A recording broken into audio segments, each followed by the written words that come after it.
9월 17일 오늘의 말씀은 역대하 3장입니다. 솔로몬이 예루살렘 모리아산에 여호와의 전 건축하기를 시작하니 그곳은 전에 여호와께서 그의 아버지 다윗에게 나타나신 곳이요 여부스 사람 오르난의 타작마당에 다윗이 정한 곳이라.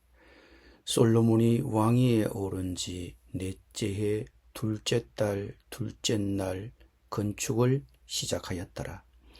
솔로몬이 하나님의 전을 위하여 놓은 지대는 이러하니 옛날에 쓰던 자로 길이가 60규빗이요 너비가 20규빗이며 그 성전 앞에 있는 낭실의 길이가 성전의 너비와 같이 20규빗이요 높이가 120규빗이니 안에는 순금으로 입혔으며 그 대전 천장은 잣나무로 만들고 또 순금으로 입히고 그 위에 종려나무와 사슬 형상을 새겼고 또 보석으로 성전을 꾸며 화려하게 하였으니 그 금은 바르와임 금이며 또 금으로 성전과 그 들보와 문지방과 벽과 문짝에 입히고 벽에 그룹들을 아로 새겼더라.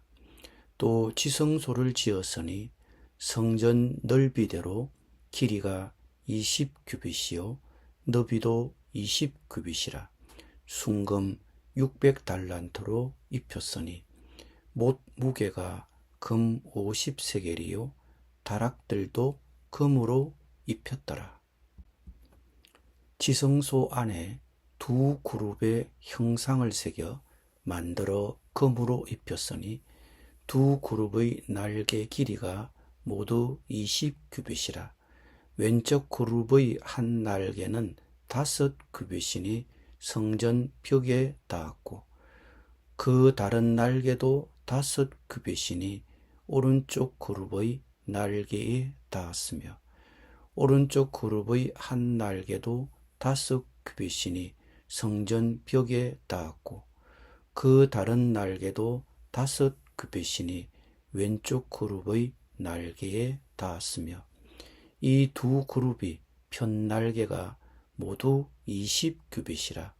그 얼굴을 내전으로 향하여 서 있으며 청색, 자색, 홍색 실과 고운 배로 휘장문을 짓고 그 위에 그룹의 형상을 수 놓았더라.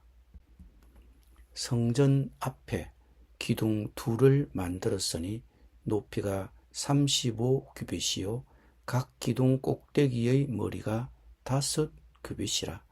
성소같이 사슬을 만들어 그 기둥 머리에 두르고 성류 100개를 만들어 사슬에 달았으며 그 두 기둥을 성전 앞에 세웠으니 왼쪽에 하나요 오른쪽에 하나라.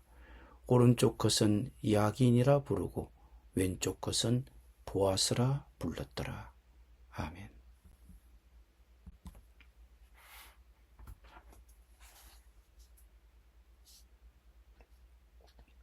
솔로몬이 예루살렘 모리아산에 여호와의 전 건축하기를 시작하니 그곳은 전에 여호와께서 그의 아버지 다윗에게 나타나신 곳이요 여부스 사람 오르난의 타작마당에 다윗이 정한 곳이라.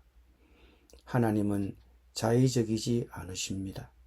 정해진 규정이나 질서를 무시하고 일정한 기준이나 원칙 없이 마음대로 하시지 않습니다. 이것이 하나님의 성품입니다. 하나님은 항상 현존하시고 전지전능하시며 전능하십니다.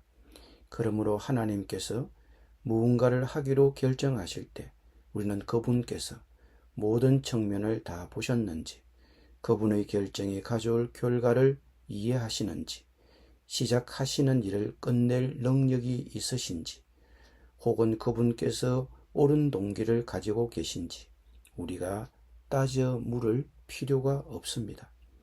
솔로몬은 예루살렘에 하나님의 성전을 짓고 있습니다. 바로 주님께서 다윗에게 성전을 세우라고 말씀하신 그 자리 모리아 산의 말입니다. 우리가 그 성전을 세운 위치가 모리아 산이라는 얘기를 들을 때 무엇이 생각납니까? 바로 창세기 22장 1절에서 3절입니다. 그 일 후에 하나님이 아브라함을 시험하시려고 그를 부르시되 아브라함아 하시니 그가 이르되 내가 여기 있나이다. 여호와께서 이르시되 네 아들 네 사랑하는 독자 이삭을 데리고 모리아 땅으로 가서 내가 네게 일러준 한 산 거기서 그를 번제로 드리라.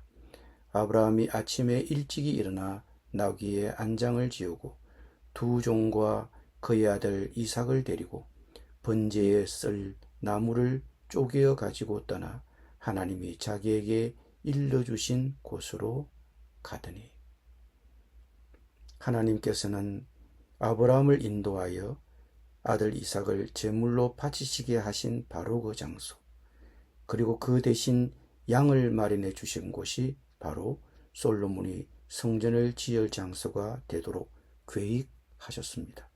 더 나아가 하나님의 어린 양이신 예수님이 우리의 죄를 대신하여 제물로 바쳐지실 바로 그 산이었습니다.